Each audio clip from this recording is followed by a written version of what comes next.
Banyak persoalan, banyak. Persoalan waris ini banyak. Pernikahan beda agama. Apa hukumnya beda agama itu? Nikah beda agama haram. Muncul orang-orang sekarang yang ingin mengatakan hukum beda agama itu tidak haram. Artinya apa? Mereka menginginkan hukum-hukum buatan manusia yang dinalar dengan akal manusia. Ini persoalan kita.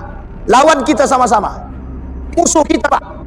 Yang mengatakan umat muslim, yang melakukan umat muslim, yang ingin mengambil hukum selain daripada Al-Quran juga umat muslim. Ini persoalan kita. Banyak, Pak.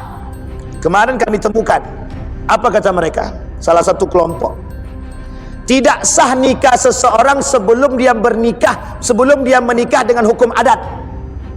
Itu persoalan, Pak. Bayangkan uniknya lagi, karena pengikutnya banyak, lebih percaya pengikutnya kepada pemuka adat tersebut. Kami mengikuti pemuka adat. Lebih baik kami nikah adat dulu, baru nikah secara Islam.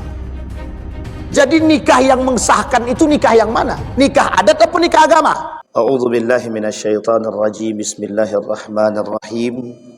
Assalamualaikum warahmatullahi wabarakatuh. Alhamdulillahi Rabbil Alamin. Alhamdulillahilladzi an'ama bi ni'matil iman wal islam bihima tatimmus salihat. Ashhadu an la ilaha illallah wahdahu la syarika lah, wa ashhadu anna Muhammadan abduhu wa rasuluh la nabiyya ba'd. Allahumma salli wa sallim wa barik ala hadzal nabiyil karim. Allahumma salli ala Muhammad wa ala ali Muhammad fil alamin innaka Hamidum Majid. يا أيها الناس اتقوا ربكم الذي خلقكم من نفس واحدة وخلق منها زوجها وبث منهما رجالا كثيرا ونساء واتقوا الله الذي تساءلون به والأرحام إن الله كان عليكم رقيبا وقال الله تعالى يا أيها الذين آمنوا اتقوا الله وقولوا قولا سديدا يصلح لكم أعمالكم ويغفر لكم ذنوبكم وَمَنْ يُطِعِ اللَّهَ وَرَسُولَهُ فَقَدْ فَازَ فَوْزًا عَظِيمًا. Puji syukur kehadirat Allah dengan mengucapkan Alhamdulillahirabbil alamin. Bersalawat kepada Nabi dengan mengucapkan Allahumma salli ala Muhammad wa ala ali Muhammad fil alamin innaka Hamidum Majid. Bapak Ibu sekalian yang berbahagia, mudah-mudahan Allah melimpahkan rahmat dan karunia-Nya kepada kita semua. Allah berkahi hidup kita. Allah jadikan rumah tangga yang sakinah, mawaddah warahmah. Allah anugerahkan anak-anak yang saleh dan salehah. InsyaAllah kita semua husnul khatimah dan istiqamah dalam kebaikan dan ketaatan. Amin ya rabbal alamin. Baik Bapak Ibu sekalian yang berbahagia, di subuh hari ini kita lanjutkan kajian kita tentang yang membatalkan syahadat, nawaqidus syahadah. Kalimat nawaqid, kemudian ada yang kalimat yang disebut dengan yang membatalkan, menggunakan kalimat mubtil atau mufattirat. Kalau kalimat mufattirat lebih condong dipakai dalam kajian-kajian fikih, biasanya menggunakan kalimat mufattirat. Atau dalam bahasa lain disebut dengan muhbitat. Kalau kalimat muhbitat lebih cocok dipakai pada kalimat-kalimat fikih tentang yang membatalkan, sebenarnya bukan batal, tapi lebih tidak bernilai di sisi Allah. Mufattirat, ada yang mengatakan mufattirat atau muftirat atau mubtilat. Tapi oleh ulama, seorang ulama bernama Said Sahawa mengatakan menggunakan kalimat nawaqid, nawaqidus syahadah, yang membatalkan syahadat. Pada pertemuan sebelumnya kita sampai pada nomor yang kedua tentang nawaqidus syahadah. Kita akan masuk pada nomor yang ketiga. Di nomor yang kedua kita ulang sedikit biar kita sama-sama mengingat kembali.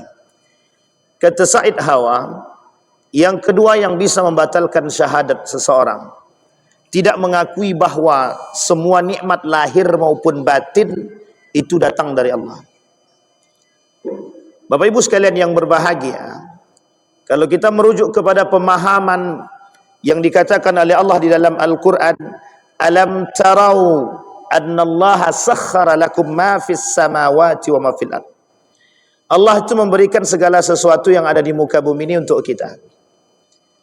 Pertanyaannya, bagaimana cara kita bersyukur akan segala nikmat yang Allah berikan? Kita tinggal makan, tinggal minum, memang dengan bekerja ikhtiar, al-kasbu. Al-kasbu.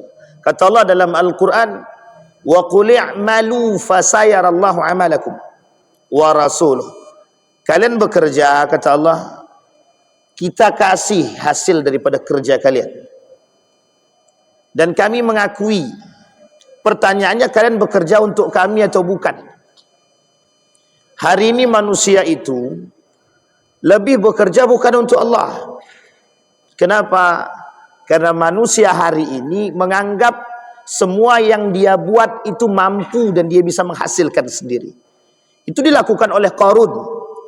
Innama utituhu ala ilmin indi, kata Qarun. Aku menghasilkan sesuatu, aku bekerja, aku mendapatkan sesuatu. Ini hasil jerih payahku. Kata Qarun begitu. Jadi kalau ada manusia hari ini yang merasa semua yang dia lakukan, yang dia hasilkan adalah hasil jerih payah dia sendiri, tanpa ada campur tangan Allah, berarti dia sudah mengakui diri dia sama seperti Qarun. Qarun itu Allah abadikan sifatnya, sifat sombongnya di dalam Al-Quran itu dengan kalimat bagha. Bagha itu artinya sombong pada harta yang berlebihan. Kalau Fir'aun, dia ada 3 karakter itu. Karakter pertama Fir'aun, yang Allah abadikan dengan sifatnya tagha, sombong mengaku dengan Tuhan. Kemudian ada asistennya, namanya Haman, yang dimintai untuk dibuatkan gunung tinggi, pengen tahu Tuhannya Musa, kata dia. Ya Haman, bangunkan aku bangunan yang tinggi sampai ke langit. Aku pengen tahu Tuhannya Musa itu seperti apa. Jadi ada asistennya. Yang ketiga ada namanya Qarun. Yang Qarun ini, kesombongan Qarun itu diabadikan oleh Allah dalam Al-Quran dengan kalimat bagha. Orang hari ini, kata Imam Al-Bukhari dalam Sahih Bukharinya itu, dalam satu hadis dikatakan la taqumus sa'ah, tidak akan terjadi hari kiamat, kata dia. Di kalimat ini penting untuk dipahami. Tidak akan terjadi hari kiamat sampai orang-orang menganggap materi itu menjadi poin penting bagi mereka, menjadi Tuhan bagi mereka, bahasa lain. Sampai dikatakan oleh Nabi dalam riwayat yang lain, dalam kitab dalam Sunan Ibnu Majah itu, la taqumu sa'ah hatta taraw himmatuhum butunuhum wa syarafuhum mata'uhum wa qiblatuhum nisa'uhum. Tidak akan terjadi hari kiamat sampai kalian melihat, kemuliaan manusia itu terletak pada harta benda dia.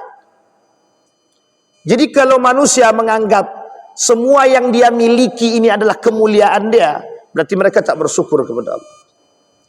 Maka kelak akan terjadi di akhir zaman itu, yang membuat orang mulia itu harta, yang membuat orang terhormat itu harta. Syarafuhum mata'uhum, bukan iman.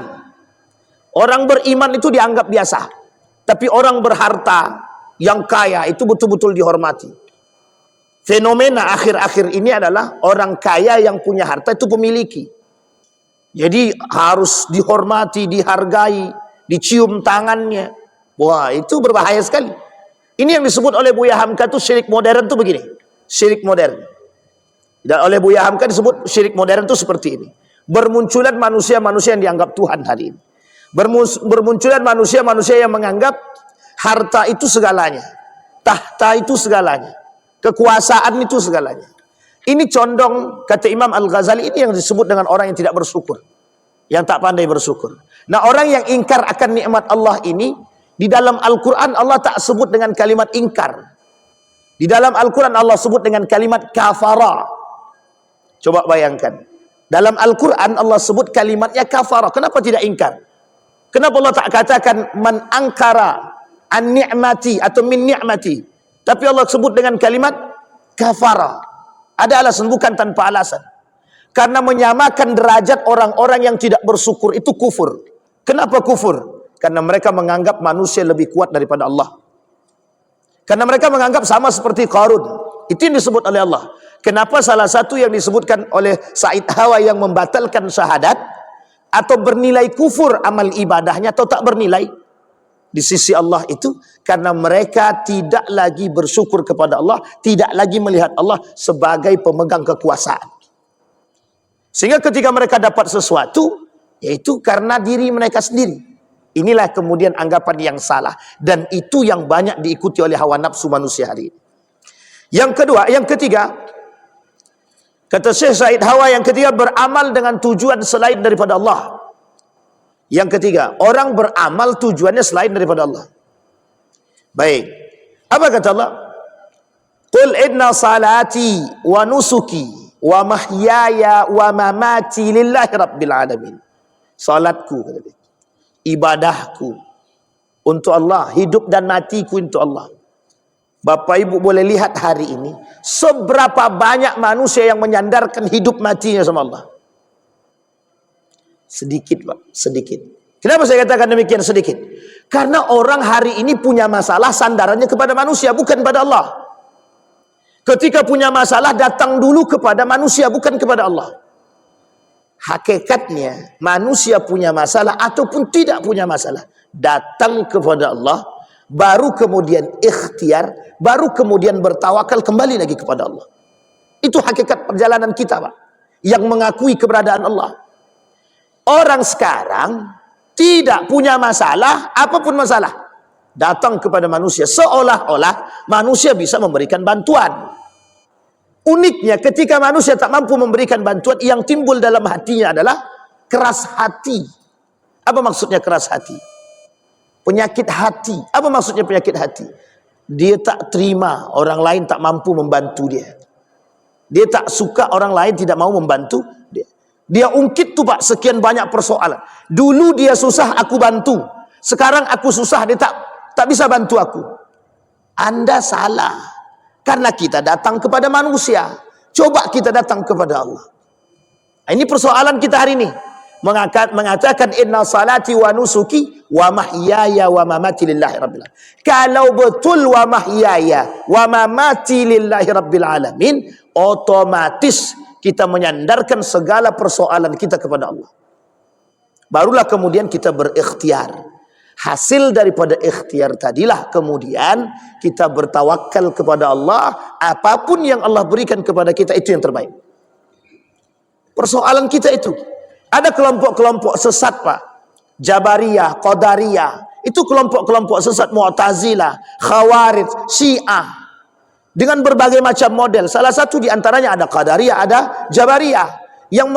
Ada yang menyandarkan kepada takdir. Ada yang kemudian tidak percaya sama takdir sama sekali. Nah, ini persoalan kita hari ini. Dan sifat-sifat itu, karakter-karakter ini kemudian ditampakkan kembali di muka bumi ini secara sedikit demi sedikit.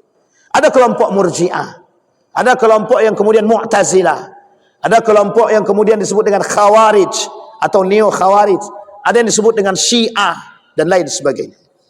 Nah, kelompok-kelompok seperti ini adalah aliran-aliran sesat. Aliran-aliran yang tidak sejalan dengan Islam yang sesungguhnya. Nah, di sini kita pentingnya untuk mengemukakan nilai-nilai yang sebenarnya, yang benar, yang sesungguhnya. Boleh kita lihat hari ini, Pak, TBC itu di mana-mana, Pak. TBC, tahayul, bid'ah, khurafat, itu menjadi salah satu poin, apalagi syubhat hari ini. Dan itu pegangan. Kalau kita tidak punya pemahaman akidah yang sahih, kita lihat, kata para ulama, 5 penyebab penyimpangan akidah hari ini. 5. Salah satu di antara 5 tadi, kebodohan. Diartikan sebagai kebodohan. Apa kata para ulama? Salah satu yang menyebabkan terjadinya penyimpangan akidah hari ini, itu disebabkan oleh kebodohan tentang akidah yang sahih. Coba bayangkan, tahayul. Ada kalimat itu di dalam Al-Quran? Ada, Pak. Itu sebuah satu tradisi orang jahiliyah dulu.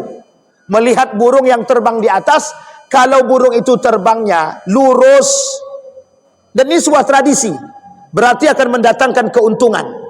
Coba bayangkan. Itu dari dulu begitu. Diikuti oleh orang sekarang.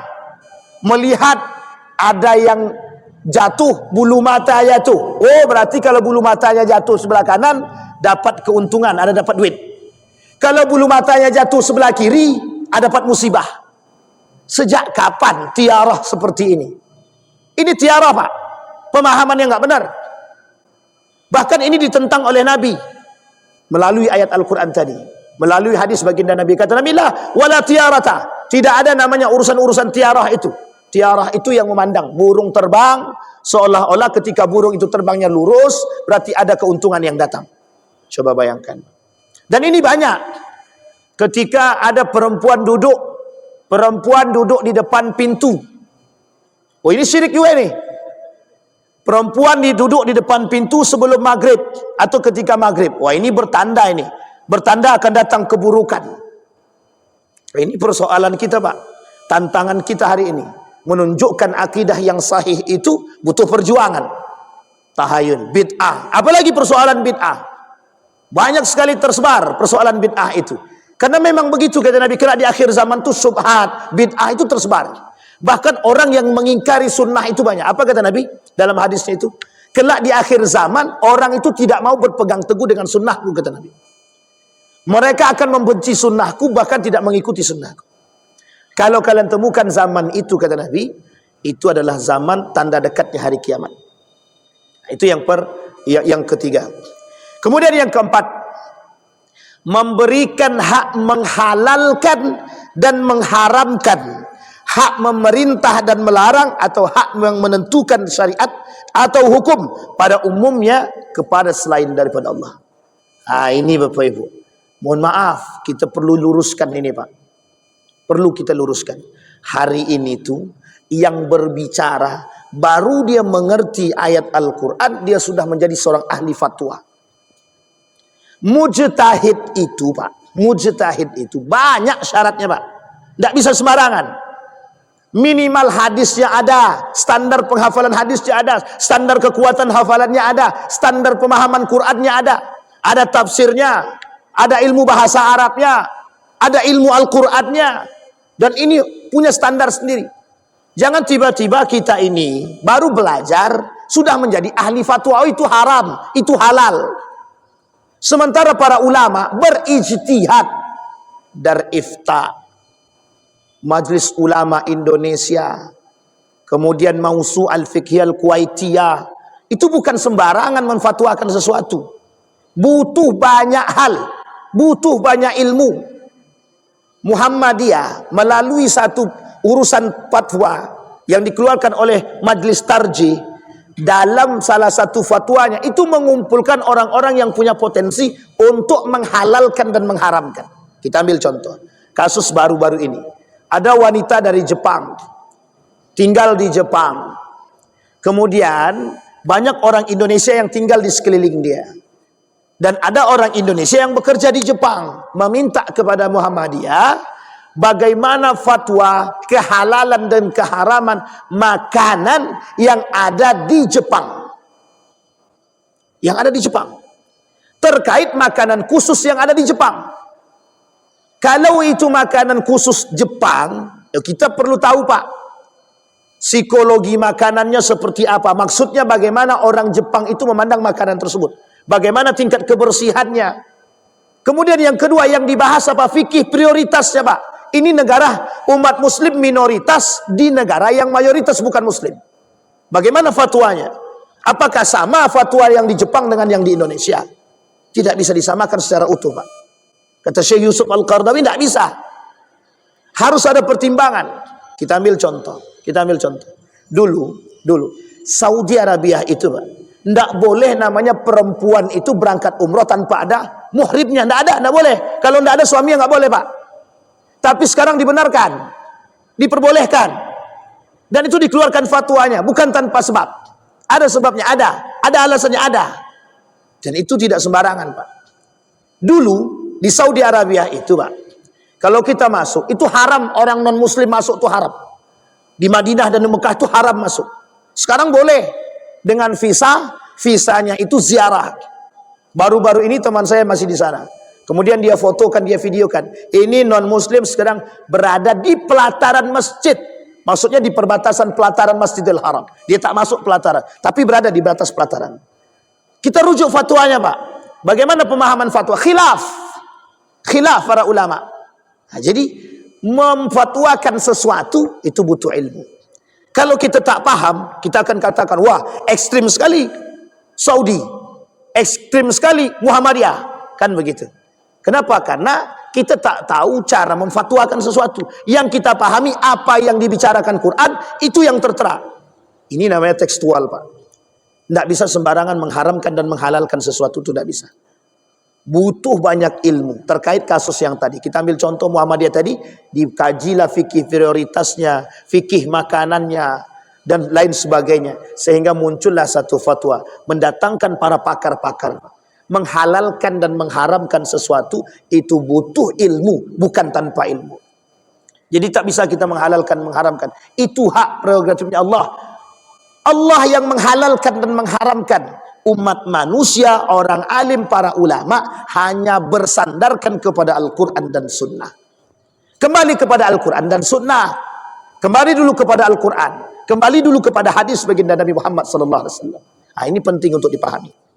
Nah, ini terjadi pada masa Khawarij. Apa kata mereka? Ali sudah berhukum atau mengambil hukum selain daripada Al-Quran. Makanya dikafirkannya Ali. Dikafirkannya Ali. Ini bukan persoalan, Pak. Ini kebodohan memahami. Apa tagline daripada Khawarij?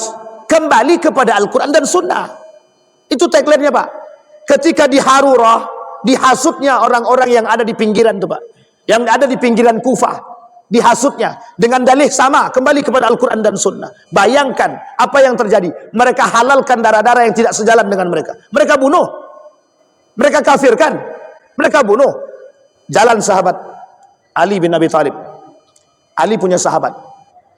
Jalan di perbatasan Harura bersama istrinya, sedang mengandung. Ditanya sama orang Khawarij. Apa kata dia? Bagaimana pendapatmu tentang Muawiyah? Bagaimana pendapatmu tentang Ali? Dijawab sama dia dengan baik dan benar. Kemudian ditanya lagi, bagaimana pendapatmu tentang tahkim? Tahkim itu ketika terjadi kasus antara Ali dengan Muawiyah. Ketika terjadi kasus antara Ali dengan Muawiyah dalam arbitrase perdamaian. Muawiyah angkat tuh Pak Al-Quran. Diikatnya Al-Quran, ditombak, diangkatnya ke atas. Bentuk perdamaian. Yang menyuruh itu kelompok sebagian daripada Ali. Dan begitu juga daripada Muawiyah. Menyetujui itu. Ali tak setuju.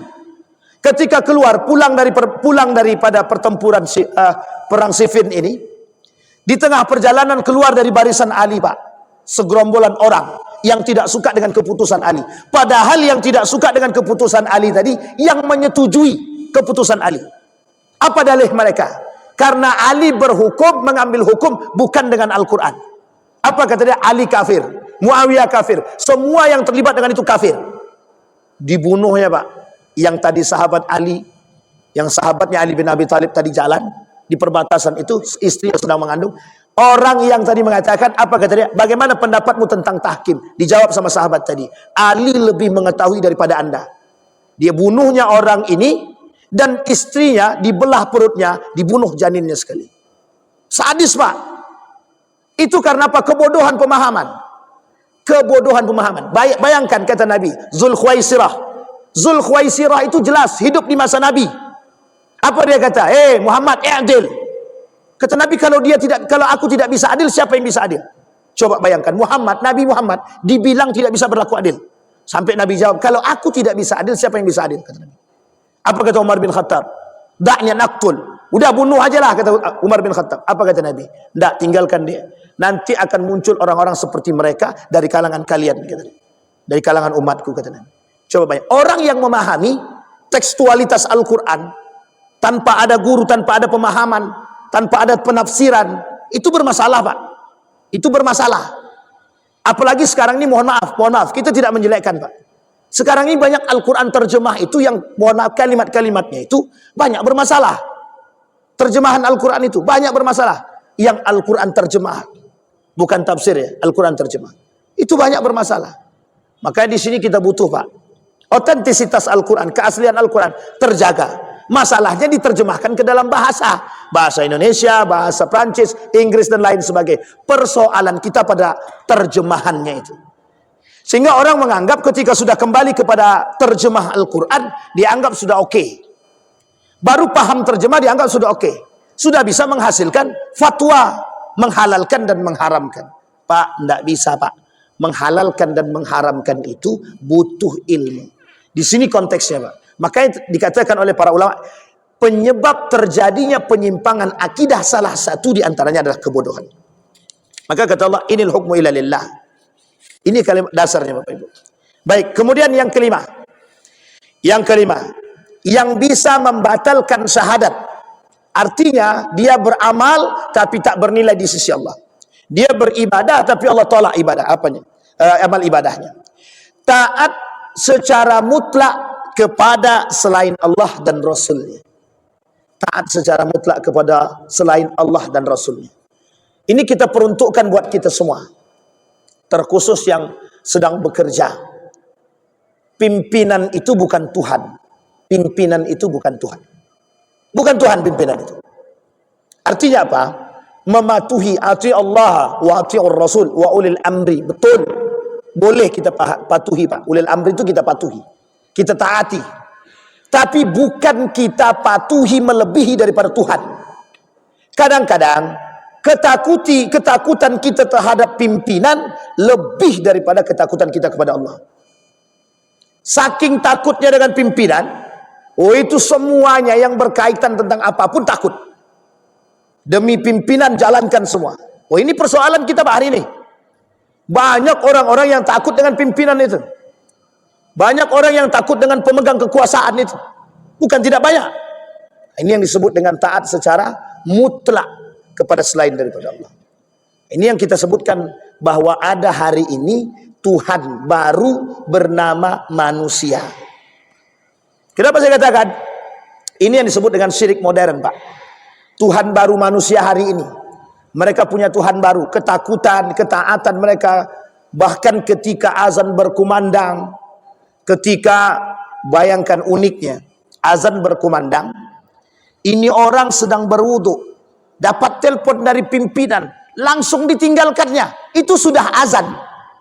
Saking takutnya dengan pimpinan, balik dari sana. Takut dia. Oh, pimpinan nelpon, dah langsung balik ke kantor, Pak. Coba bayangkan. Itu karakter manusia. Akhir zaman begitu, Pak. Mereka lebih dekat kepada urusan dunia. Mereka lebih dekat kepada urusan-urusan kepemerintahan.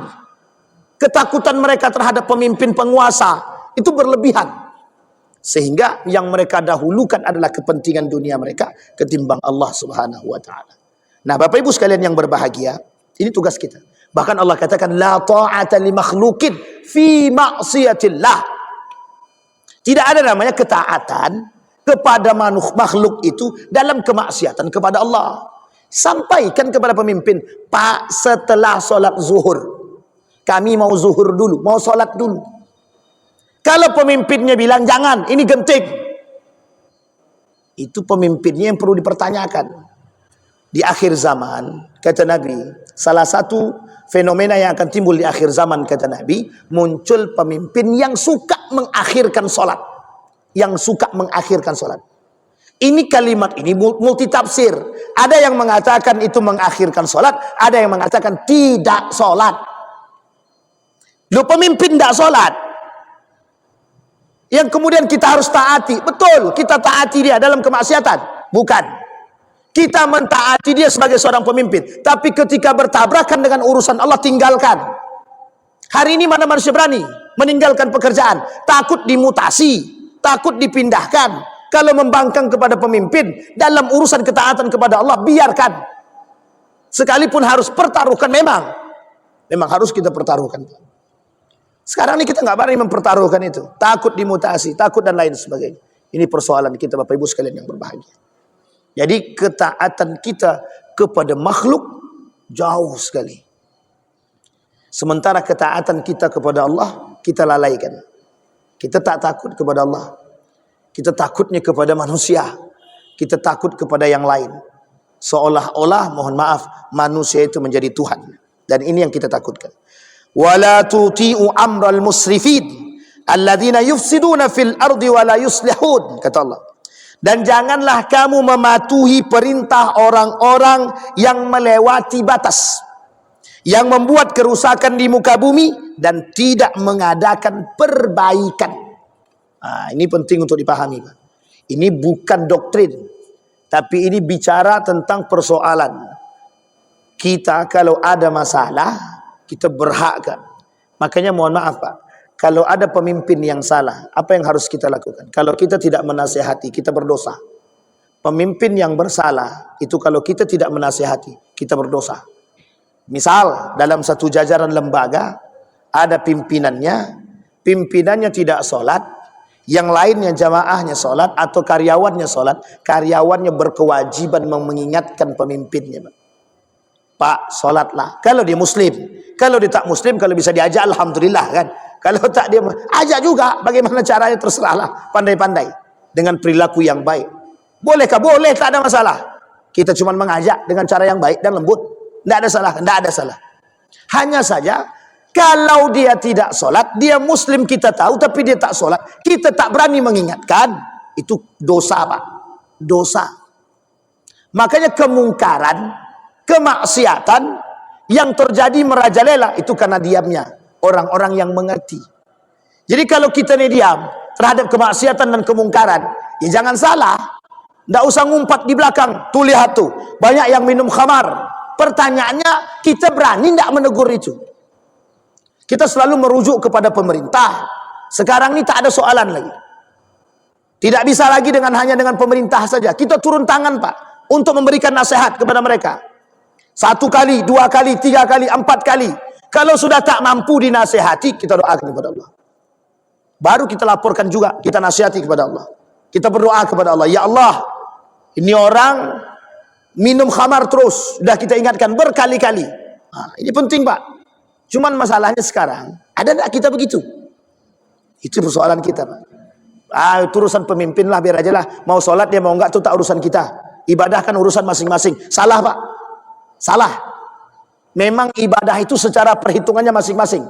Tapi kewajiban kita untuk saling menasihati antara satu dengan yang lain. Dan mengajak, itu dakwah. Itu dakwah.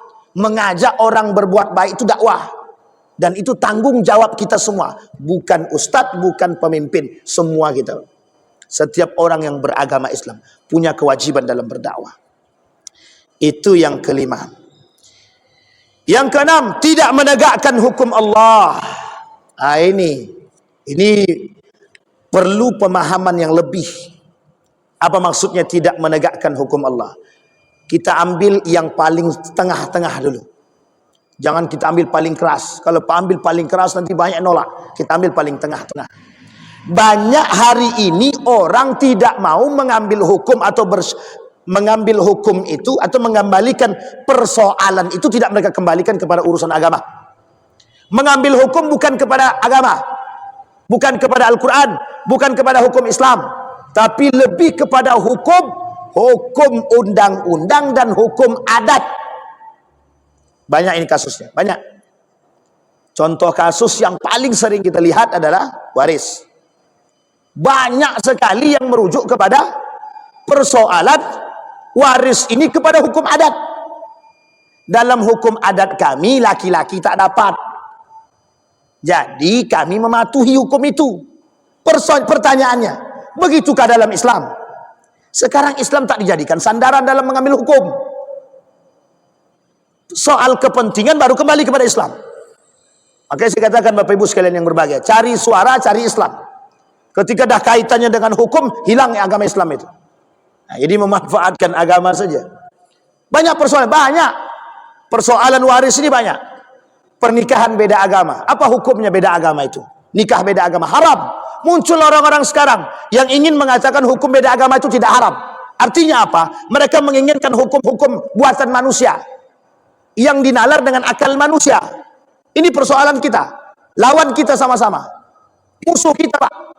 Yang mengatakan umat muslim, yang melakukan umat muslim, yang ingin mengambil hukum selain daripada Al-Quran juga umat muslim. Ini persoalan kita. Banyak, Pak. Kemarin kami temukan, apa kata mereka? Salah satu kelompok, tidak sah nikah seseorang sebelum dia bernikah, sebelum dia menikah dengan hukum adat. Itu persoalan, Pak. Bayangkan uniknya lagi, karena pengikutnya banyak, lebih percaya pengikutnya kepada pemuka adat tersebut. Kami mengikuti pemuka adat. Lebih baik kami nikah adat dulu, baru nikah secara Islam. Jadi nikah yang mensahkan itu nikah yang mana? Nikah adat atau nikah agama? Bagi mereka nikah secara adat dulu, baru kemudian nikah secara agama. Coba bayangkan. Ini, Pak, persoalan kita, Pak. persoalan kita betul. Persoalan hukum. Bayangkan di dalam Islam, orang murtad itu darahnya halal. Di dalam undang-undang kita tidak, Pak. Tidak boleh kita bunuh. Coba tidak boleh. Ini persoalan kita. Jadi banyak urusan ini, Pak. Banyak sekali persoalan. Yang urusan itu sudah dinalar dengan akal. Kita ambil contoh, potong tangan, kisos. Kenapa tak bisa kita terapkan? Karena kita ini bukan negara Islam. Oke, satu. Yang kedua, apa alasan kenapa kita tidak bisa menerapkan itu? Ada hak asasi manusia. Ini persoalan kita, Pak. Yang kita lawan hari ini hak asasi manusia. Sehingga ketika bersoalan dengan hak asasi manusia, itu hukum agama tak main. Kita ambil contoh. Bagi perempuan pezina, laki-laki pezina. Ada orang yang berzina. Apa hukum bagi mereka? Yang paling ringan diasingkan, Pak.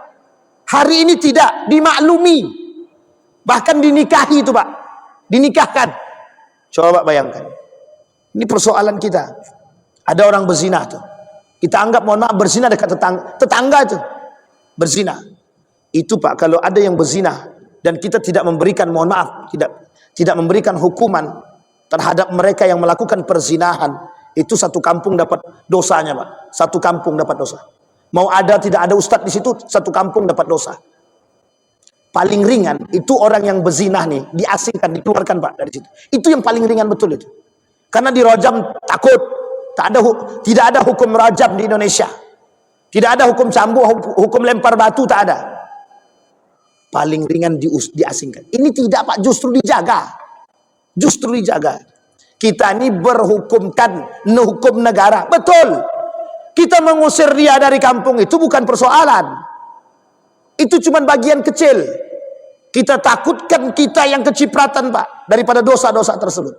Kalau kita tidak, mohon maaf, melakukan nasihat kepada pelaku pezina ini, tidak kita usir dari kampung itu akan terjadi miskomunikasi dan orang-orang akan menganggap apa yang dibuat dia ini tidak salah. Kalaupun salah, masih ada toleransi. Yang terjadi akhirnya apa? Banyak yang melakukan perbuatan demikian. Nah, ini persoalan kita. Dan yang paling ekstrim lagi, Bapak Ibu sekalian yang berbahagia, yang paling ekstrim, banyak sekali orang-orang yang hari ini menolak terhadap hukum Islam itu banyak. Mereka menginginkan hukum akal yang sejalan dengan akal manusia. Makanya sekarang itu bermunculan hukum-hukum yang, mohon maaf, bertentangan daripada Al-Quran, bertentangan daripada syariat Islam. Kenapa kok bisa bertentangan? Karena ini, Pak. Apa yang menjadi latar belakang mereka? Hak asasi manusia. Kadang-kadang dengan kalimat ini yang begitu pendek ini bisa merusak kita, Pak. Bisa merusak. Nah, ini persoalan kita, Bapak Ibu. Mengucapkan selamat Natal haram. Dan ditinjau dalam hukum Islam haram. Datang kelompok tertentu tak ada persoalan. Bebas siapa ia pun yang mau mengucapkan selamat Natal, mau apa kayak terserah. Hukum Valentine. Nah, ini besok tanggal 14. Hari ini. Hari ini. Ini Bapak Ibu perhatikan baik-baik. Hari ini banyak orang yang akan merayakan Valentine. Dalam agama Islam hukumnya apa? Haram. Man tashabbaha biqaumin fahuwa minhu. Yang menyerupai orang kafir sama, kata dia. Bahkan Nabi mengatakan dalam hadisnya itu, laisa minna man tashabbaha bi ghairina. Bukan dari golongan kami, kata Nabi, orang-orang yang menyerupai selain daripada kami. Ini salah satu nih, Pak, persoalan Valentine. Persoalan Valentine ini itu bukan persoalan main-main. Persoalan serius. Hari kasih sayang. Ingat itu. Nama orangnya Valentine. Yang diperingati ini adalah orang Katolik yang masuk dalam penjara atau dipenjara karena cinta terlarang dia oleh Raja Claudius, dipenjarakan seumur hidup karena dia menentang daripada kebijakan kerajaan. Uniknya, Bapak Ibu, diperingati di seluruh dunia termasuk Indonesia, dan yang banyak memperingati muda-mudi. Dan ingat, ini bukan tradisi umat Muslim, bukan tradisi umat Islam. Dan inilah kemudian salah satu proyek dan programnya kaum liberal untuk merusak kita, kaum sekuler untuk merusak akidah kita, menjauhkan nilai-nilai agama. Apa dampak daripada perbuatan tersebut? Banyak, Pak. Penghalalan pacaran itu, Pak. Pacaran dalam Islam haram, mereka halalkan itu. Kenapa? Itu kaitannya dengan itu. Salah satu tuntutan daripada yang mati ini, itu tuntutannya ada satu. Katakan kepada dunia bahwa orang yang ingin mencintai siapapun yang ingin mereka cintai, itu haknya mereka. Itu tuntutannya. Sekarang coba lihat banyak yang pacaran. Banyak, Pak. Tukar cincin, tukar bunga, tukar coklat, saling membagi. Itu entah halal entah haram itu. Sudah halal atau belum? Sudah nikah atau belum? Yang boleh. Yang sudah menikah pun tak boleh. Karena itu bukan tradisi daripada umat Islam. Bukan tradisi orang Islam. Sampai di sini bisa dipahami Bapak Ibu ya. Ini poin penting bagi kita hari ini. Jadi Bapak Ibu sekalian yang berbahagia, persoalan batal daripada syahadat ini, itu bukan keluar daripada Islam secara utuh kata para ulama. Tapi lebih tepatnya, kita beribadah, tapi Allah tidak menilai. Tidak ada nilai pahala di sisi Allah. Ini yang disebut dengan kufur. Ini yang disebut dengan kufur. Sama halnya dengan orang melakukan kebaikan, tapi mereka tidak sholat, itu amal ibadahnya nggak ada. Amal ibadahnya nggak, pahalanya nggak ada, sama sekali nggak ada. Jadi bayangkan Bapak Ibu, kata Nabi, orang yang salat, orang yang meninggalkan salat, man taraka shalah faqad kafara. Orang yang sengaja meninggalkan salat kafir. Kafir di sini kata para ulama multi tafsir, tidak bisa diartikan keluar daripada Islam. Tidak keluar daripada Islam secara zahir, tapi perbuatan dia kufur. Perbuatan dia kufur, tak bernilai sama sekali di sisi Allah. Coba bayangkan, sama Pak. Orang yang mengikuti tradisi orang kafir, itu kufur, tak bernilai amal ibadahnya di sisi Allah. Mudah-mudahan ada manfaatnya bagi kita semua. Mudah-mudahan bisa diambil manfaat, mudah-mudahan bisa menjadi penuntun bagi kita agar tetap terjaga akidah kita. Paling tidak akidah yang sahih, yang tertanam dalam diri kita, bisa menjadi panutan kita untuk mendapatkan keridhaan Allah. Fa'tabiru ya ulil absar la'allakum tuflihun. Assalamualaikum warahmatullahi wabarakatuh.